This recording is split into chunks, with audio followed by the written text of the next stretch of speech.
Examination का paper leak होना यह एक आतंकवादी हमला है जो सरकार के द्वारा बच्चों के भविष्य पर किया गया है। यह घटनाएं, पेपर लीक की घटनाएं होती आ रही हैं, परंतु सरकार ने इसका कोई भी मुकम्मल न तो व्यवस्था किया, न ही इसके प्रति सचेत था।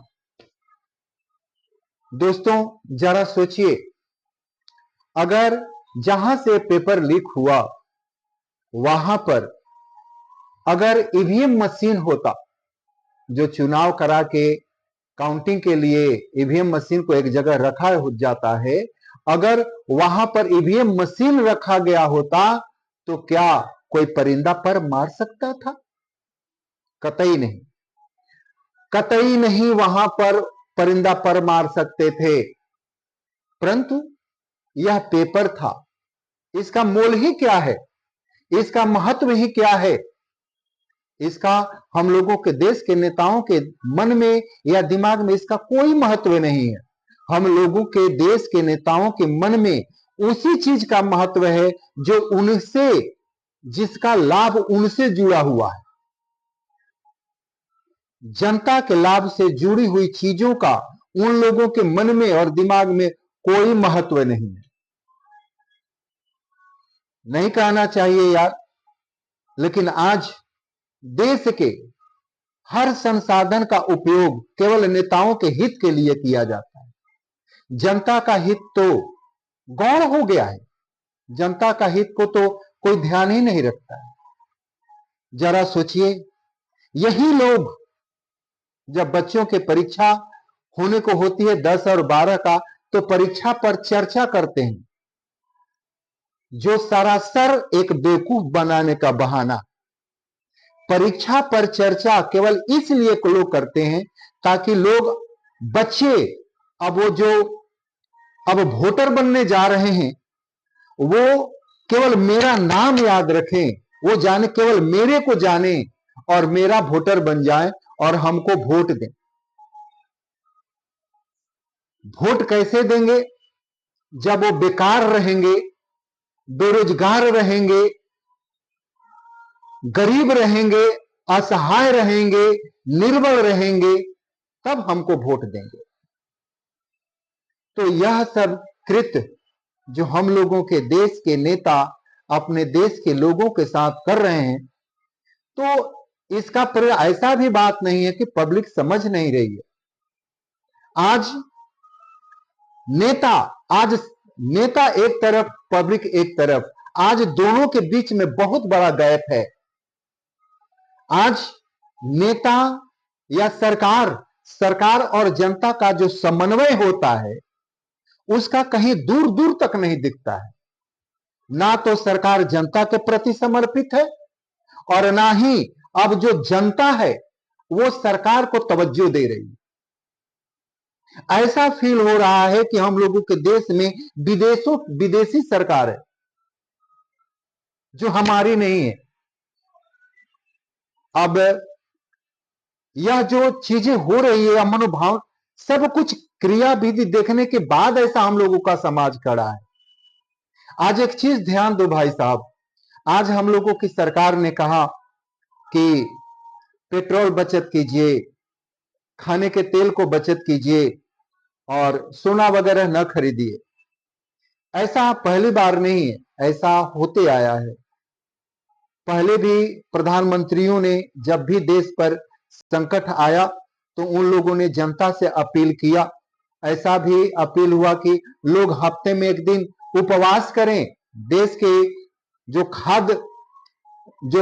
भोजन की व्यवस्था है उसको हम लोग आगे तक ले जाएं। इसके लिए प्रधानमंत्री लोगों ने अपील किया कि आप लोग एक दिन उपवास करें, और देश की जनता शौक से एक दिन के बदले 2-2 दिन उपवास किया हफ्ते में।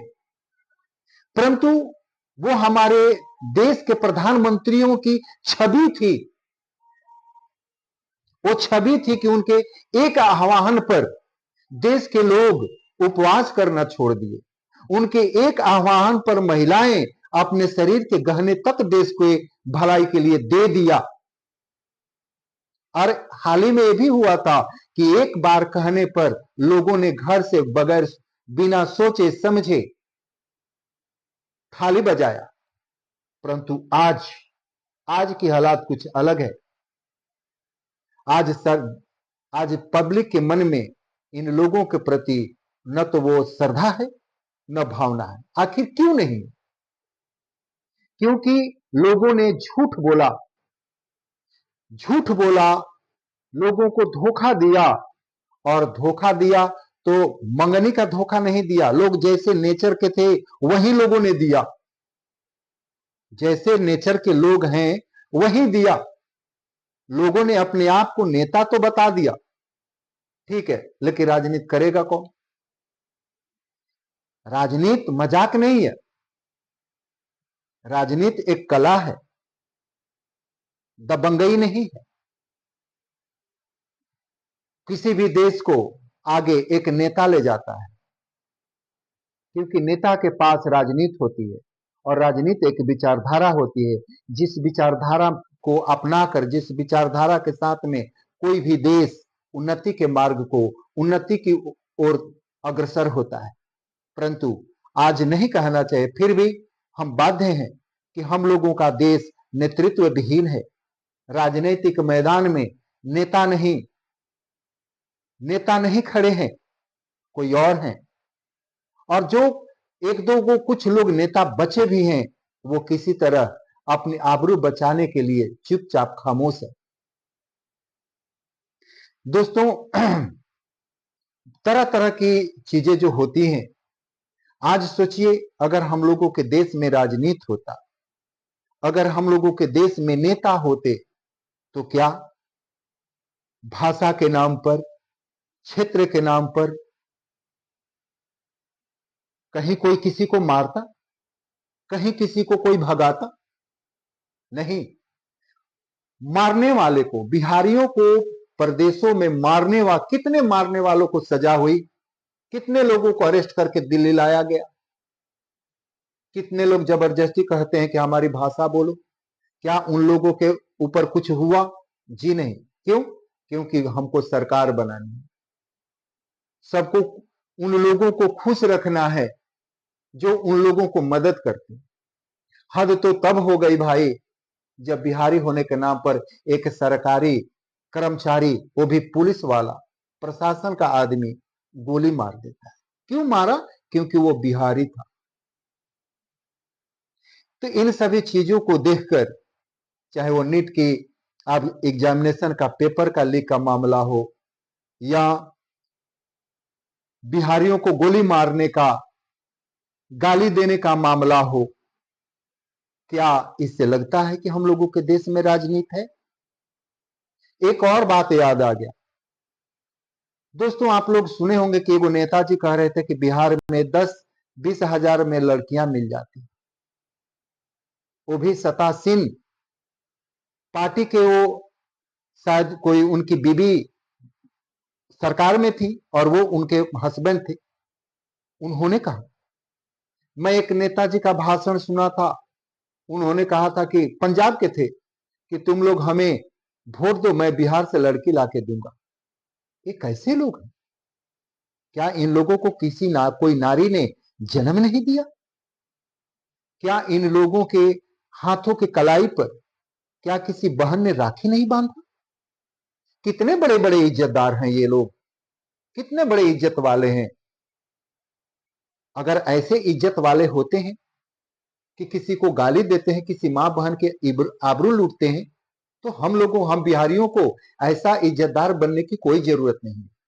इसको हम लोगों के बिहार में सबसे गिरा हुआ इंसान मानते हैं हम लोग, और उनके दरवाजे पर उसका छुआ हुआ पानी तक नहीं पीते हैं। दुनिया हम लोगों के संस्कार सीखती है, हम लोगों को ऐसे लोगों से संस्कार सीखने की कोई जरूरत नहीं है। परंतु इन सभी चीजों के पीछे जो हाथ है, सोचिए भाई, आप लोग चिल्ला रहे हैं कि नीट का एग्जामिनेशन हुआ, पेपर लीक हो गया। आप सोचिए, जब लोग लेटर तो हम लोगों के वोट हैं, हम लोगों की जिंदगी तक ये लोग ले लिए। देते क्या हैं? जब इन लोगों को देने की बारी आती है, अगर मान लीजिए कि किसी प्रदेश को इन लोगों को मुख्यमंत्री देना है या कोई मिनिस्टर ही देना है, किसको दे रहे हैं? एक अपराधी को, एक क्रिमिनल को कहीं का मुख्यमंत्री लोग बना रहे हैं, एक असक्षम अयोग्य आदमी को कहीं का मिनिस्टर बना देते हैं। भाई, देश के संसाधन और देश की जो सत्ता है वो इस तरह ये लोग आपस में बांट रहे हैं जैसे कि चोर रात में किसी के घर चोरी करते हैं और लूटे हुए बर्तन और गहनों को कहीं सिवान में बैठकर आपस में बंटवारा करते हैं। उसी तरह ये नेता लोग हम लोगों के सत्ता का, हम लोगों के संसाधन का आपस में लोग बंटवारा करते हैं। और इसका जीता जागता उदाहरण बिहार में नीतीश कुमार के लड़का निशांत कुमार को हेल्थ मिनिस्टर बनाने का है, उपेंद्र कुशवाहा के लड़का को मिनिस्टर बनाने का है। सर, देश हम लोगों का, मालिक हम लोग, और ये लोग जबरदस्ती अपने मर्जी से हम लोगों के संसाधन और सत्ता का दुरुपयोग करके हम लोगों को अपंग, अपाहिज और इतना लाचार बना चुके हैं कि हम लोग इनके सामने एक गुलाम जैसा हाथ जोड़े खड़े हैं। हम लोगों को आज अगर पब्लिक को 5 किलो राशन पर आश्रित होना पड़ रहा है तो इसके पीछे इन लोगों की कुनीति है कि हम लोगों को इतना ये लोगों ने कमजोर बना रखा है कि हम लोग 5 किलो राशन के लिए लाइन लगा दें।